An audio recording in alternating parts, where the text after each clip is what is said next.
This is the Louie T Network. Hey, either you're outside or you're in the lab room.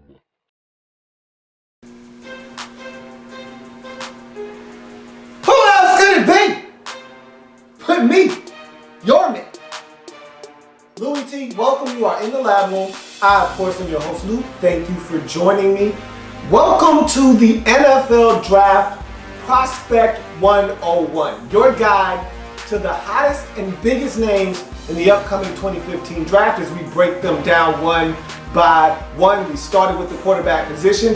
Already talked about Jameis Winston. Already talked about Marcus Mariota, the two big names.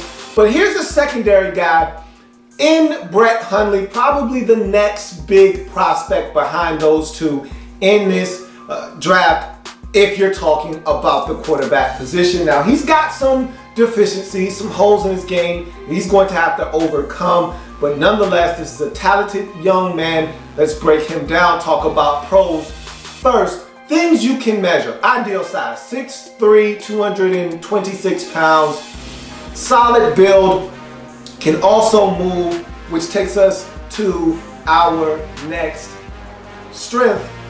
His athleticism. The guy can move. He can pick him up and put him down at 6'3", 226 pounds. He can run a 4.63 40. Showed the athleticism while at UCLA. And so this is a kid that I feel like at the next level will be able to escape the pocket, make things happen with his legs. The question has been and will remain, can he do the same with his arm on a consistent basis? We'll talk about that a little bit later on. Also, strong arm. The kid can throw the football. You saw that at the combine. If you watch tape on him, you will see and would have seen that the kid can absolutely deliver the football. Arm strength, not an issue with this young man. Brett Hundley can throw the football, will throw the football at an extremely high level. He can throw it anywhere on the field, down the field, outside the hash, outside the numbers, you name it, he can do it. His arm isn't an issue. That being said, we move on to the things you can't measure, or intangibles. And for me, the biggest one with him is his toughness. This is a kid that did miss a few games throughout his collegiate career. However, he's not afraid to put his body on the line. He's a little bit bigger. Again, he's a dual threat quarterback, can use his legs, can use his arms. So he's going to be out there running. Didn't see him slide enough for me. This is one of those guys that will put his shoulder down and embrace contact. That's okay at the college level. That's not okay at the next level in the National Football League. Going to have to protect himself a little bit better, but he is one tough cookie at the quarterback position. You go on to the on-the-field goodies for Mr. Hundley, and the first thing I noticed was that he can avoid pressure while in the pocket. Now, because he avoids the pressure doesn't mean he's still looking down the field to make things happen. We'll talk about that a little bit later on, but he can avoid pressure, avoid rushers, avoid the initial rush that comes his way. That first wave of defenders that's looking to get their hands on him, they usually miss. It's not often that that first defender gets him down, but normally with him, he'll find a way to get out of trouble, but not necessarily get totally out of trouble altogether. But he can avoid pressure, he can extend plays, he can use his legs to pick up yards when need be. And so he can get out of harm's way. That's a strength for Brett Hundley. Willing to fight for extra yards. I talked about the toughness and the ability to lower his shoulder, which is great, but you gotta know when to say when in the National Football League. That's not something you want to hang your hat on, lowering your shoulder against a DB or a linebacker or even a 317-pound defensive lineman. That's not smart to do, but I've seen guys not willing to put their bodies on the line enough.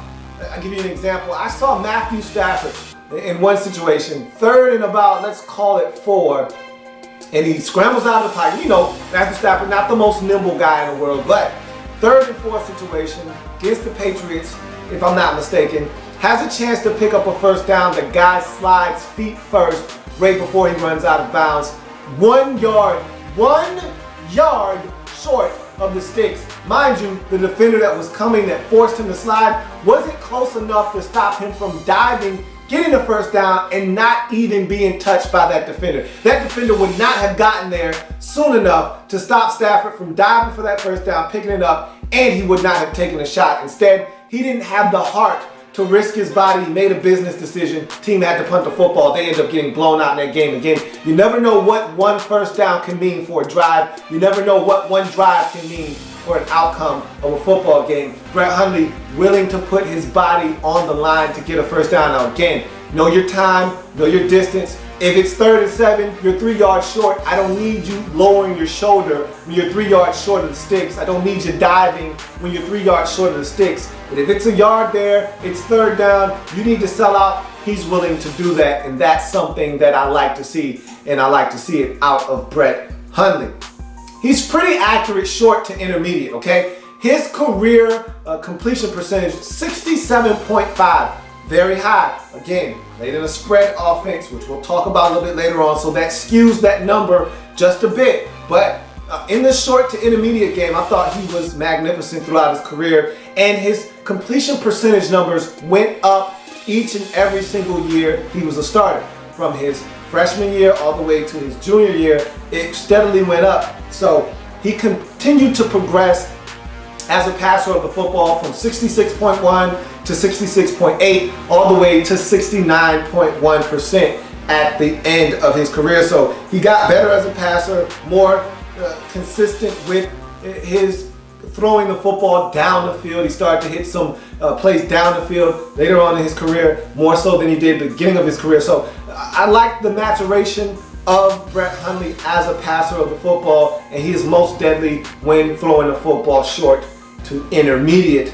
But again, he can drive the football down the field. Like I said, one of the stronger arms in this entire draft. He's very cautious with the football. Another thing that you have to admire about Brett Hundley. 75 touchdowns versus 25 interceptions. So you're talking about a 3-to-1 touchdown to interception ratio, and that is very solid. And again, we're talking about Jameis Winston, we're talking about Marcus Mariota. His numbers, interception-wise, stack up with those guys right there. So in 3 years of work, he had less interceptions than Jameis Winston had in 2. So that gives you a little bit of a framework and a reference to look at. He was right there, did not turn the football over very much, and so he's a guy that takes good care of the football. Now, let's get to the cons, and there are some very big issues here that have to be addressed in order for Brett Hundley to be successful at the next level. You play in the spread offense. That's always an issue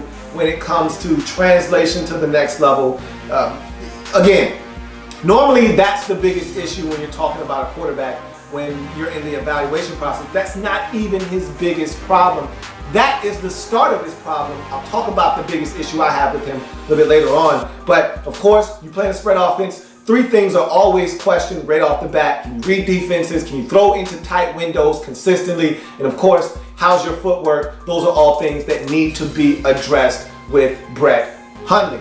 Footwork is lethargic. I was not impressed with his footwork. And again, played out of the spread, so a lot of times in the shotgun, so you really don't get to see his footwork that often. But at the combine, very disappointed in his footwork. Again, he's one of these guys that as he dropped back, because the arm is so big, because the arm talent is there and ever apparent, he can be very lazy when he comes from under center. He's got this kind of malaise that he goes through where he's like, oh, just get back, and then just lets it rip because the arm is so live. He can be lazy with his footwork because the arm is going to get the football there in a hurry. But like Michael Irvin talked about at the combine, I don't want my quarterback getting back from center, slowly and allowing me to run my slant and get into harm's way by the linebacker. You're going to get me killed. So please don't do that. And that's something that Brett Hundley does. His footwork is very lethargic. Going to have to speed the process up. Act like you have somewhere to be. That's something he's going to have to tighten up if he's going to succeed at the next level. This is the one here for me. that drives me nuts. And to me, if I'm an evaluator, if I'm a scout for a team, if I'm a GM, if I'm a coach, this is the one here that scares me a bit, because not only did you play in a spread offense, which to me is a byproduct of this next deficiency, but also it kind of stunts your growth. And he's a PRQB, okay? And what a PRQB stands for is he's a primary read quarterback. And what primary read quarterbacks do is they lock in on their first read. That's why I call them primary read quarterbacks. He's not going through his progressions. He's not an STPer like a Jameis Winston that can scan the field and quickly decide where he's going with the football. And even Marcus Mariota, to an extent, can sort through the field and find where the football needs to go and get it there.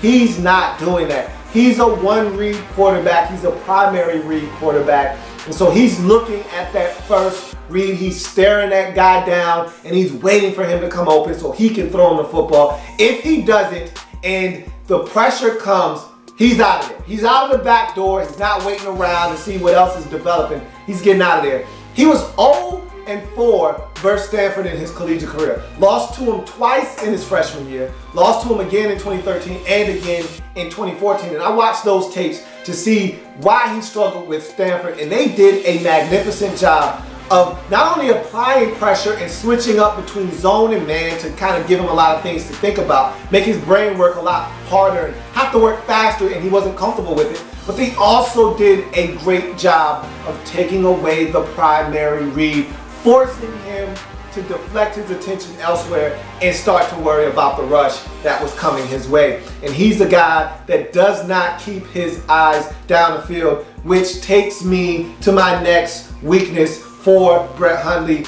Pass rush affects him. He does not feel comfortable with trash around him. He does not feel comfortable when pressure is imminent. When guys are around him, when he feels the rush, he's not feeling the rush and still identifying targets to throw the football to. He identifies rush. That means I need to exit stage left and I need to get out of here fast. Soon as the minute that rush hits, his eyes come down, he's looking for somewhere to run. He's not a guy that's going to sort through his progressions and find out where the football needs to go despite the rush being around him. He's getting out of there, not keeping his eyes down the field. And so that's another part of being a primary read quarterback. You're not looking for other targets. You're looking for the first guy you're supposed to throw the football to. And again, at the next level, that can't happen, or else you're going to be in a lot of trouble.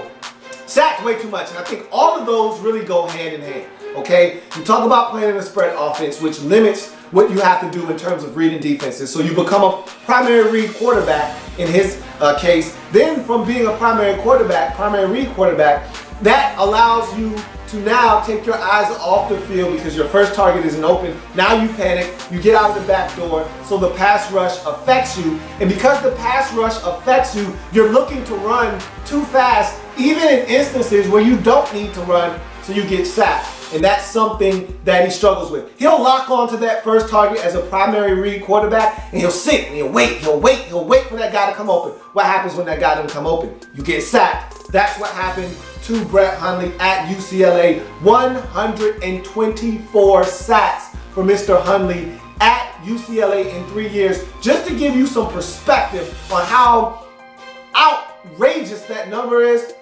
Marcus Mariota in 3 years at Oregon only sacked 66 times. Jameis Winston in 2 years of work at Florida State sacked 44 times. So really Mariota is the perfect and most apt comp for you to kind of compare, because they both play the spread offenses. They both played 3 years of college football. And so 66 sacks, essentially half of what happened to Brett Hundley. And even in Jameis Winston's case, he played in the pro style offense.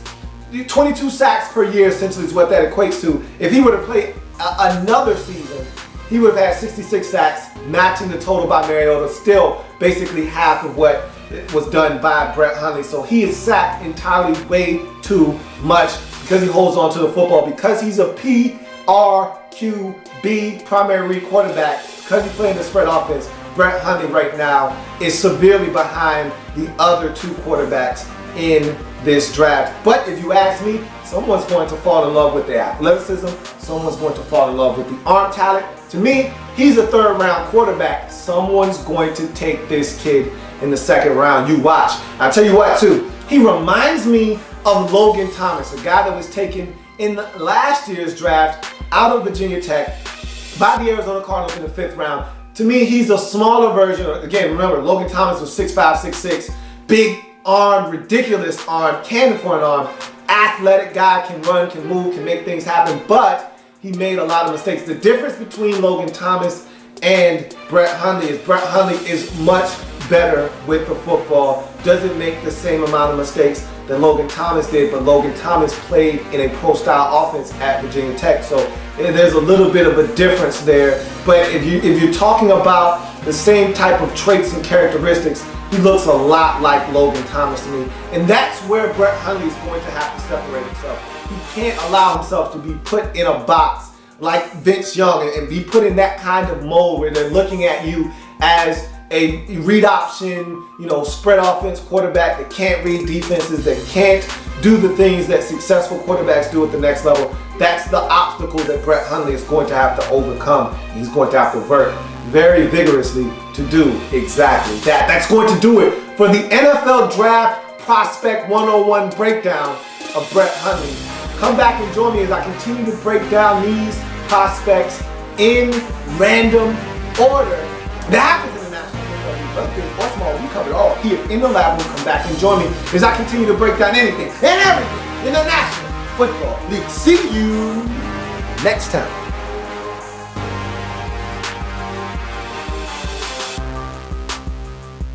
There's plenty more where that came from.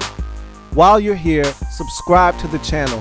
If you want more Louie T, be sure to follow me on Twitter at InTheLabRoom, or you can like the Facebook page at In The Lab Room. That's In The Lab Room on Facebook and at In The Lab Room on Twitter. Don't forget, subscribe to the channel if you haven't already done so.